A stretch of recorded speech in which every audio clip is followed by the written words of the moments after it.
Hello and welcome to the channel where we talk about all things card games and chill with friends. My name is Liam and today I want to tell you the top 10 cards that you need to look out for the upcoming HOLOLIVE OCG English release, Quintet Spectrum.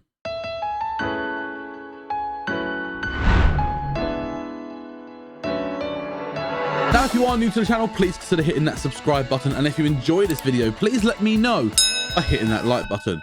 Check out my other socials, links down in the description. And if you want to support the channel, please consider joining and becoming a member by hitting that join button down below. But let's jump straight in. So Quintet Spectrum for English version of HOLOLIVE OCG comes out on the 17th of October. And I'm very fortunate where I'm going to be opening a case for the set, which I'll be doing a stream on release day. So make sure you subscribe and hit the notification bell to ensure that you're informed as to when I go live. But I want to make sure I shared with you what I think are the top 10 cards that you need to look out for when opening for Quintet Spectrum. Now, a couple of disclaimers before we go into this. First of all, I will not be including any reprints. So that includes no Nodaka, no Mana-chan, and no normal PC as your main reprints in the start decks. And I'm actually going to avoid the start decks for now. I'm going to purely go from the booster set release. Basically because, in my opinion, the start decks are just good to have in general, but they don't become super relevant until later sets. For example, the Choco and Akayu decks aren't massively amazing with set 2 release and with set 1 only, but later on, so in set 5, Akayu and Choco get a massive boost, and in set 6 we obviously see that the main girl for that is IMA, which will obviously give the IMA start deck a humongous boost. Not only that as well, I'm going to be avoiding the Oshi rares, I'm going to be avoiding the high rarities as like the price card to get, and I'm also going to be avoiding unlimited debuts, except for one which we will cover because it is super important that you get loads of that card. So I am purely going with like normal cards, if you will, from the booster set. And yeah, if you think there's anything important that I've missed, let me know in the comments below. I think I've captured the important top 10, maybe. But let's jump straight into number 10, and that for me is Custom PC. It is a item support card, non-limited, which allows you to reveal a debut from your hand and return it to the bottom of your deck, and then search your deck for a first holomem other than Buzz with the same name as the returned card, and then shuffle it to your deck. So this card, as we see with most PCs, are pretty good. And whilst this card is not like incredibly amazing, don't get me wrong, it is a good card, but it's not a incredible card. Basically, the great thing with this is that it gives you some really good hand versatility, because let's be honest, there are in decks you are running between 14 and 16 debuts on average, and the amount of times you might have a game whereby you end up having a full backstage. Obviously you can't play any more debut holomems from your hand, and you still have 2 or 3 debut holomems stuck in your hand. This card is really good for fixing that, because it actually gives you the first blooms that you really need to progress your game. And not only that, the fact it's non-limited means that you can do this multiple times. However, I would say that realistically, if you are running this card, you wouldn't be running more than 2 copies of it. So the fact it's non-limited is a little bit of a redundant point, apart from the fact that it obviously gives you access to play your actual limited. So it's a really nice card to tech in. Not every deck will run it, and I do feel this is maybe more of a play style kind of card, but it's definitely worth putting on this list at number 10. Coming in at number 9, I am going to group these together as the Gravity events. Obviously, we know from set 1, Gravity events are good. Looking at Idol Mike, looking at Promise, looking at First Gravity, which is where the Gravity name comes from. And obviously, we are getting more Gravities in this set. You've got the Holo X, you've got the ID Gen 2, you've got Gamers, Canada Construction, Hololive Fantasy, and you've also got the 3 that exist at the start decks. And these cards are just amazing ways to increase your hand and get cards that you need. The fact that obviously, again, all of these cards, you are allowed to add Buzz Holomem from these. So it gives you access to the cards with like the Akayu Buzz or the Noel Buzz, Mio Buzz. So it gives you access to some really good cards that you wouldn't otherwise be able to get from your deck as an additional thing from your draw phase. These cards are known to be really good, and I would say that decks that have the ability to run gravity events are usually running between 2 and 4 alongside other draw engines. Again, looking at Mana-chan, looking at Nodaka, and looking at what's going to be our #1 card for this list. These cards are just extremely good limited to have in your deck if you're able to, but I think that we've seen these before, obviously in set 1. There's nothing new and special about them, and that's why it takes the #9 slot. Coming in at number 8, we have a pretty good generic cheer ramp in the case of the debut Rainer collab card. Her effect is on collab, you may send 1 cheer from your archive to your Holomem. That's any cheer from your archive to any Holomem on your stage. So it's pretty good. The downside to it is that it is only 60 HP, and in order to get the effect, you have to collab, which means that you are making it susceptible to being attacked and downed. So that is a considerate downside for this card. And the art, it does 20 damage for a colorless cheer. If you need to attack with it, cool. It's very rare that you're going to be honest, unless the only time where you might see this card attack is in the Rainier deck specifically, because you don't mind putting cheers onto this card because you know you're going to bloom into your first and ultimately your second. But in other decks where you are running this as a 1 to 2 off tech, in order to give you access to cheers from your archive, especially in decks that send a lot of cheer to your archive, this card can work in Suisei. It can work in the likes of decks that want to get a lot of cheer onto Holomems, and then when they eventually go down, you've got to get them back. Looking at cards like Marine, looking at Fubuki, looking at other high cost second bloom decks. Akayu is another one that this deck card works quite well in. But the fact it is, and again, the fact it is any cheer from your archive to any Holomem is a really good versatility piece for this deck, this card. And in certain decks, it can be run as a really good early game card. In other decks, it can come in clutch towards the end of your game. So I don't think it's like super amazing, but it is a general good card that can be played in basically any deck. And for that, it claims the number 8 spot. Coming in at number 7, we have got a specific mascot which does appear on the Japanese restriction list, and that is Tatang. The reason this card is so good, yes, you can only really run it with Rainer. That's not a problem considering that Rainer is going to be one of the top tier decks with the release of set 2, Rainer X, whether that be Rainer Marine or Rainer Iofi with the Oli Oshi. But I will cover those decks in another video where I will cover what decks to cover for set 2. Just as like a general video, and then I will be doing some in-depth deck profiles on these. So yeah, this card is really good for the sake of, one, it gives a +10 power to your arts, which is really good. And not only that as well, if it happens to be attached to a Rainier, it gives it +30 HP. And it doesn't even have to be a first bloom Rainier, it can be a debut.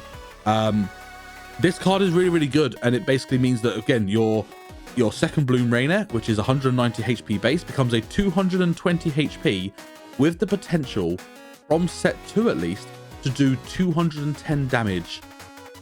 It's kind of wild. And there is an absolute reason why this card got hit on the restriction list, because Rainier became a problem in Japanese. Tang is definitely a card you want to look out for, and yeah, it takes the number 7 slot. Next in number 6, I've got a couple of cards I'm going to include here, and those are like what I call the core cards for Hosho Marine. The first one is the first bloom effect Marine, which has the bloom effect. You just get to search your deck for any Marine, add it to your hand, shuffle your deck, but you can only use this bloom effect once per turn, and that is on any copies of that Marine. So you can only really bloom this once per turn, which understandable, but it gives you access to any Marine that you want, which is really, really good. And at 130 HP, it's a pretty decent health as well. The other card is, of course, the second bloom Marine, which has the bloom effect. You may return 1 Holomem from your archive to your hand, and then if there are 3 or more Holomem stacked under this Holomem, you can deal an additional 50 special damage to your opponent's center or collab holomem. This card is, as a finisher, really good, especially in the late game. At the moment in time, she doesn't quite stand on her own. She does need another holomem to go with to make her really work, which is why Raina is also extremely good for Marine. And we see that deck sort of take quite a big lead with set 2 before Tatang got hit, and even with Tatang the hit, it was still an extremely prominent deck. And then its art as well just means it's an 80 plus with an advantage to purple, which we are gonna now start seeing the relevance of because purple is now in set 2. And it gains an additional 20 damage for each holomem stacked under this holomem. So if you are realistically getting 3 holomems stacked underneath this is going to be doing 140 base damage, which doesn't seem like a lot, but with the additional 50 from the bloom effect, that's 190 that you can get to basically. Yeah, it's just a very good card. Any second bloom that can output in one turn over 150, 160 damage is a pretty good second. And we obviously see that Marine, especially in later sets, in set 3, 4, 5, Marine is still an extremely good secondary holomem to other powerhouse decks or powerhouse holomem in this game. And then obviously come set 4 as well, we actually see like mono Marine decks, which are also pretty damn good. So if you are, you know, looking for a good engine that can fit in most decks, absolutely you want to get Marine. It will be worth quite a bit of money as well. Marine is a popular holomem, let's be honest. But yes, Marine and that little engine takes the number 6 spot. Coming in at number 5 is a card that I believe in the vast majority of decks will claim a 1x like tech spot, maybe even 2x. And that is Retro PC. It's a limited item support, which can only be played if you have 3 or less life. And it lets you just grab any holomem from your archive to your hand. It's a really good card. It's a fantastic card for, you know, for decks that might not have access to the waiting room in terms of getting your holomems back. Suisei this card is incredible for. And there are other amazing card decks that work with this. If you're going Eofi Raina, this card is really good. Not so much Marine Raina because the Marine gives you access to your archive. But overall, Retro PC is a card that you will want to see late game when you've got your hand size to a decent amount from all your draw limiteds. It comes to like turn 6, turn 7, turn 8, and one of your second goes down, and you want to ensure that you get that second back to be able to bloom straight into it and start doing your end game. This card is extremely good, and it's a common, which is kind of nice as well. And realistically, like I said, most decks will run it as a 1 copy. There are a couple of decks that might consider running it as 2 copies. You definitely don't want more than 2 in my opinion. But Retro PC is an incredible generic card, and that takes the number 5 slot. Coming in at number 4 is a card that, again, decks that run this card will run it as a 1, 2, maybe 3 copies, but it is an incredible generic card, and that is Explosion Magic. It lets you deal 20 special damage to your opponent's center or collab. However, if they are down, your opponent does not take life, and you can only use 1 event with the magic trait each turn. So you can only use Explosion Magic once per turn, because this is basically one of the only magic trait supports in the game. And you'll also notice, again, so we obviously got traits on holomems or tags on holomems. This was one of the first cards that we saw that had a tag in the support. We've also got the Fubuki mascot and fan that have the Shirakami character tag. So like we're finally seeing tags on supports. We've also got the food tag on the Omurice from the Choco Start deck. So we are seeing those as well. So that means that these now become searchable in some engines. The Shion deck does let you search for magic trait supports, which is really, really cool. And yeah, again, this is a really good card that just go, oh yeah, I'm just going to ping 20, which could be the difference to winning the game or not, or getting that really important down that you need. So whilst it doesn't seem like it does a lot, sometimes that extra 20 damage because you're 10 or 20 short, or you would be from your normal maths for getting that KO, makes this card rather good. And again, we always see it being teched in as a 1 to 2 copy card in most decks beyond set 2 in Japanese. So Explosion Magic, an extremely good card to get. It's an uncommon, making it a little harder to find. So this is definitely one you want to look out for, and it is in number 4 on my list. Coming in at number 3, we're going into another finisher. It is another second bloom, and we of course have to talk about it. It is Rainier. She has the bloom effect. On bloom, reveal 1 cheer from your cheer deck and send it to one of your Holomem, and then shuffle your deck. So it's just an on bloom cheer ramp anything on a second bloom. Kind of nice. And then it's art for 1 green and 3 colorless for Peacock Dance 100+, where it gains an additional 20 damage for each cheer color on your stage. Now, obviously with set 2, there are now 5 different color cheers: white, green, red, blue, purple. Come set 3, we'll also see the introduction of yellow, which means you can run a 6 color deck for Rainier in terms of your cheer distribution, which is why the deck is colloquially known as Rainbow, because Rainier and Rainbow is a good time thing. But realistically, you are doing, you know, anywhere on average between 160 and 180 damage, with the maximum of 200 as of set 2. And then obviously with the Tatang attachment as well, that goes up to 210, which gives you that number that I gave earlier. And the fact it's got advantage to white is huge. It means that Promise and Kanata finally have something to worry about.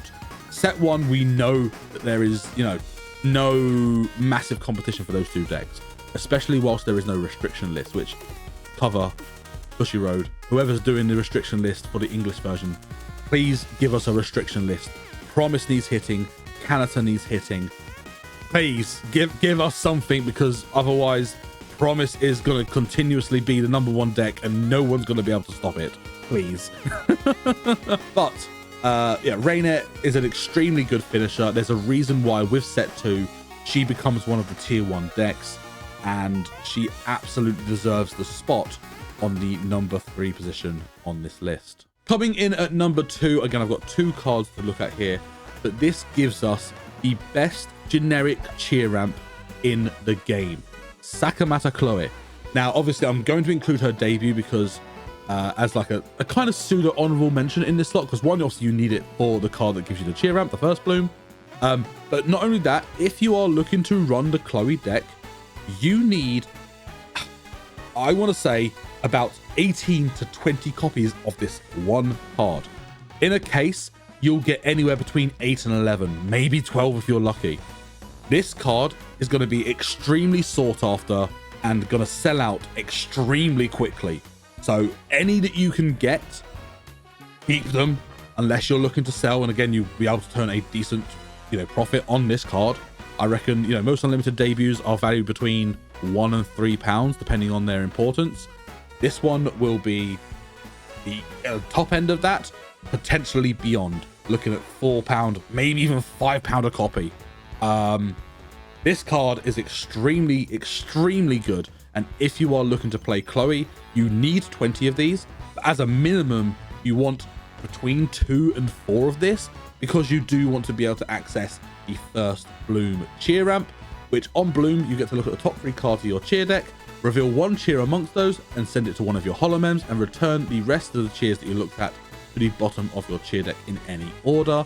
It's also got 110 HP, which is pretty good for a cheer ramp, and it's got a colorless art for 30 damage, which basically means this card can be ran in any deck. It is teched in Suisei, it is teched in Marine in some cases. There are loads of decks that will tech this in, just because it is a cheer ramp that works with anything. So you want 4 of this card as an absolute minimum, if you are then obviously moving those cards around multiple decks. Obviously, if you're running multiple decks and you're keeping those multiple decks like me, you want as many copies you can get your hands on, honestly. I'm trying to get my hands on at least 12, so I've got 3 play sets. That's me personally, because I do run multiple decks, and I'm one of those guys that doesn't like swapping cards between decks, because I can then use a deck to teach people, I can give people decks to try out. That's just me, and that's a me problem. But this card is absolutely fantastic, and even in set 5 release, we are still seeing Chloe used in the likes of, some decks use it in Akayu, some decks are still using it in Suisei. This card is really, really good, and it absolutely deserves the slot on number 2. But there is one card beyond that you absolutely need. And in first place, of course, for those that have been playing the game, know a lot about this card, we are of course talking about Mikorone 24. It is a limited event which lets you draw 2 cards and then roll a die. If it is a 3, 5 or 6, you get to search your deck for a debut and add it to your hand. If it is a 2 or 4, draw a card. If it is a 1, nothing else. This is the new card to accompany Nodoka as a draw engine. This card is in basically every deck from set 2 between 2 and 4 copies. And if for whatever reason you've been able to get yourself a Nodoka, which if you haven't got your Nodokas, absolutely get the start decks. You get 4 copies in every start deck. Just get one, and they're also cheaper than the first set start decks. They're like £8 to £10 each, I think. Maybe, could be wrong, but yeah, this card is absolutely incredible. It still sees play nowadays in a lot of decks, and there's only one card that recently came out that trumps this, but that is only in set 5. So the fact that this card has a 3 set longevity at a minimum, and even then with set 5, it is still being used in some decks because they want access to the debuts in their deck. This basically gives you a draw 2 with a normal PC attached to it, but that normal PC also goes to your hand, or the debut comes back to your hand rather than being forced on the stage. So it means that it's not a dead card in your hand ever. This card is really, really, really good. And you know, even as an uncommon, this card, and the fact you can only get it at the moment in the set 2 booster set, and it doesn't come out in start decks. They do get prints in set 3 start decks in Iraha, Flare and Hajime. So we will see the card printed in start decks down the line. But if you want it for set 2 release and set 2 competitive play, you absolutely need to get this card from your booster packs or from singles or wherever you're getting it. This card will be worth a decent amount of money, probably somewhere between £5 and £6 a unit, I would say, because it is an uncommon. So you are in a case gonna find anywhere between 8 and 11 copies of this card. But this card is absolutely amazing. You want as many of this card as you can physically get. I'm worried about getting enough copies for myself. I'm just gonna make sure I've got enough copies for like 2 or 3 decks, and then I'll wait to the start deck to get more for set 3. Especially given that the start decks and everything like that for set 3 is coming out a month earlier than we was expecting. It's coming out in December, which worries me. But yes, absolutely, the #1 card that you need for set 2 Quintet Spectrum HOLOLIVE OCG English is Mikorone 24. But that is my list of the top 10 cards that I think you need for the release of Quintet Spectrum, the second set coming to HOLOLIVE OCG English version on the 17th of October in, as a point of recording, just under 3 weeks time. For those that don't know, like I said, I will be doing a live stream opening an entire case of set 2 Quintet Spectrum. So make sure you subscribe to the channel if you you're new to the channel here and you want to be informed of being able to watch those live streams. Hit that notification bell, and if you enjoyed this video, please let me know by hitting that like button. Check out my other socials, links in the description. Please consider joining and becoming a member, and let me know in the comments below, do you agree with my list, or is there anything that 1, I missed, or 2, you would swap the order of? I'm super curious. Let me know in the comments below. But apart from that, thank you so much for watching, and I look forward to seeing you in the next one. Bye!